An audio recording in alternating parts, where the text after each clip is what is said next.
Last ম্যাচে যদি আর্জেন্টিনাকে দেখেন আপনি লাস্ট 13 মিনিটে সব 3 গোল হয়েছে। তো এই চেঞ্জগুলি কিন্তু অনেক বেশি ট্যাকটিক্যাল। সেই জায়গায় কিন্তু দুইটা ব্যাপার ভাবার আছে। একটি হলো যদি আপনি প্রথম সেই 3টি গোল হওয়ার আগে পর্যন্ত আর্জেন্টিনার খেলা দেখেন, সেই জায়গাটায় ভাবলে কিন্তু যত সামনের দিকে খেলা যাচ্ছে তত বেশি আরো ডিফিকাল্ট হচ্ছে। সেই জায়গায় একটা ভাবনার ব্যাপার আছে। আবার এই যে 13 মিনিটে এসে যে খেলার পুরো ছকটা পাল্টে দেয় এবং ইজিপ্ট যেভাবে 2-0 এগিয়ে ছিল, সেই জায়গায় 79 মিনিটে গিয়ে এভাবে ম্যাচ ঘুরিয়ে নেওয়া, এটাও হয়তো এই যে ডিফেন্ডিং চ্যাম্পিয়নেরই, that's why maybe they are defending champions. সেটাও দেখার একটা ব্যাপার আছে। All goes to credit for coach.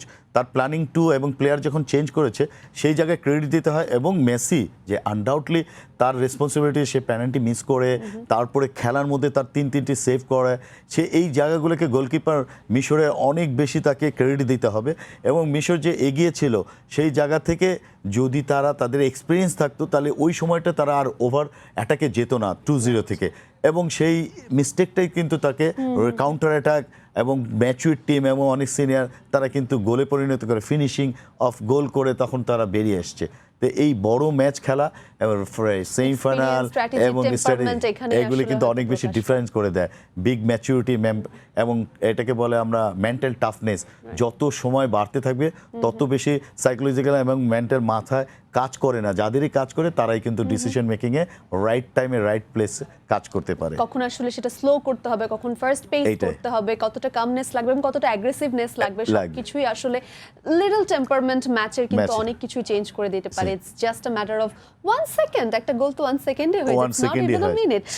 Player চেঞ্জের কথা আমরা বলছিলাম প্রথম ম্যাচ নিয়ে নরওয়ে এবং ইংল্যান্ডের, কিন্তু একটা তো আমরা মোটামুটি শিওর, ইয়োহান মানজাম্বির কথা, যিনি আসলে 3টি গোল করেছেন টুর্নামেন্টে এবং তার গোল, তার স্কোর করা, তার খেলার জন্য কিন্তু সুইজারল্যান্ড একটা ভালো অবস্থান পেয়েছে। তিনি সম্ভবত খেলতে পারছেন না, এটি কনফার্ম। হ্যাঁ, এটি কনফার্ম আছে, কিন্তু তিনি সুস্থ হয়ে টিমে আছে। যদি প্রয়োজন হয়, কোচ যদি মনে করে, এখন আসলে উইনিং টেন্ডেন্সি এবং সেটআপ একটা কোচ তখন ভেঙে ফেলে না বা হুট করে নামায় না, তাকে সময় নেবে। এবং যদি তার প্রয়োজন হয়, হ্যাঁ, স্ট্রাইকিংয়ে বাড়ানো যায়। যদি আমরা বলি আর্জেন্টিনা ম্যাচ দেখেন, আপনার শুরু করেছে স্ট্রাইকার মেসি এবং হলো আরে বারবারই ভুলে যাও, হুয়েন আলভারেজ, দুজনে ছিল। 4-2-3-তে যদি যাই আমরা 4-2-3-1-এ আলভারেজ এবং সাপোর্ট দিয়েছে। পরে যখন জেতার জন্য লাগবে তখন কিন্তু আমরা কাকে দিয়েছি, আবার মার্টিনেজকে। 3টে স্ট্রাইকার আমরা করেছি কেন, আমার নাম্বার অফ প্লেয়ার স্কোরিং দরকার, তাদেরকে বক্সে রেখেছি।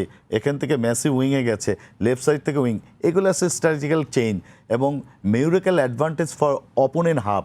যখনই আপনি এই অ্যাডভান্টেজটা নিতে পারবেন এবং নিতে হবে আপনাকে রিক্সে, তখন আপনি কিন্তু 2 গোলে পিছিয়ে আছেন, আপনার উইদাউট আর চান্স নাই, ডু অর ডাই ম্যাচ, তাকে আপনাকে অপশন তৈরি করতেই হবে। তো এই জন্য অল আউট যাওয়া, হ্যাঁ, যেখানে আপনার অনেক রিস্ক থাকে, আপনি গোল করতেও পারেন আবার গোলও খেতে পারেন। সুইজারল্যান্ডের আনব্রেকেবল ডিফেন্স নিয়ে কথা বলছিলাম। আপনি যদি দেখেন যে তাদের পুরো টুর্নামেন্টে আমরা স্পেনের কথা জানি যে তারা কোনো গোল কনসিড করেনি লাস্ট ম্যাচ পর্যন্ত, সেখানে তাদের এই রেকর্ডটি অবশেষে ব্রেক হয়েছে এবং বেলজিয়ামের সাথে। তারপরও যদিও সেই ম্যাচটা তারা জিততে পেরেছে। অন্যদিকে কিন্তু সুইজারল্যান্ডও কয়েকটি ম্যাচে ক্লিন শিট আছে এবং কম গোল কনসিড করেছে মোরলেস। তো সেই জায়গাটাই কিন্তু একটা ব্যাপার থাকছে।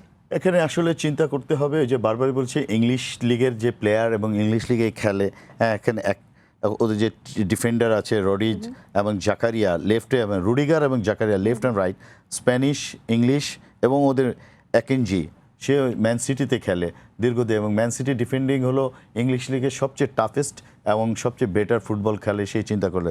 তো সেই ওখানে যে তাদের যে ডিফেন্ডার আছে ইংলিশে, সে কিন্তু আমরা জুহি আর্সেনালে, এবার কিন্তু ইংলিশ লিগে তারা ম্যান সিটিকে হারিয়ে চ্যাম্পিয়ন হয়েছে। তাহলে ডিফেন্ডার এবং তাদের আরেকজন সতীর্থ ছিল, সে হলো গাব্রিয়েল হলো ব্রাজিলের ডিফেন্ডার, সে হতো আর্সেনালে খেলে। সেই ব্রাজিলিয়ান যে গাব্রিয়েল, তারকে কিন্তু বিট করেই আজকে আর্লিং হাল্যান্ড গোল করেছে।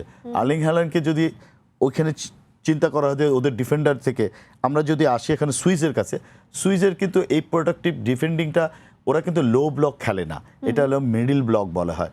মিডল ব্লকটা হলো সাডেনলি নিজেদের ডিফেন্ডিং অনেক চেঞ্জ করে এবং কমপ্লিটলি জায়গা কম দেয়। তো আর্জেন্টিনা যেই ফুটবলটা খেলেছে আমরা যদি চিন্তা করি সেন্ট্রালাইজ ফুটবল হলে কিন্তু ইংলিশদের জন্য অনেক বেশি ইজিয়েস্ট, তারা ব্লক করে ভিতরে, উইং প্লেয়ার কম এবং ইংলিশ ফুটবল খেলে উইঙ্গার বেসিক্যালি উইঙ্গার যারা উইং থেকে খেলে এবং ক্রস আছে, আপনি যেমন আমরা বলেছি রাশফোর্ড, এখানে আবার সাকা, এখন খেলছে গ্রডেন। এই গ্রডেনের ক্রস থেকেই কিন্তু বেলিংহাম এবং হ্যারি কেন দুজনই গোল করেছে।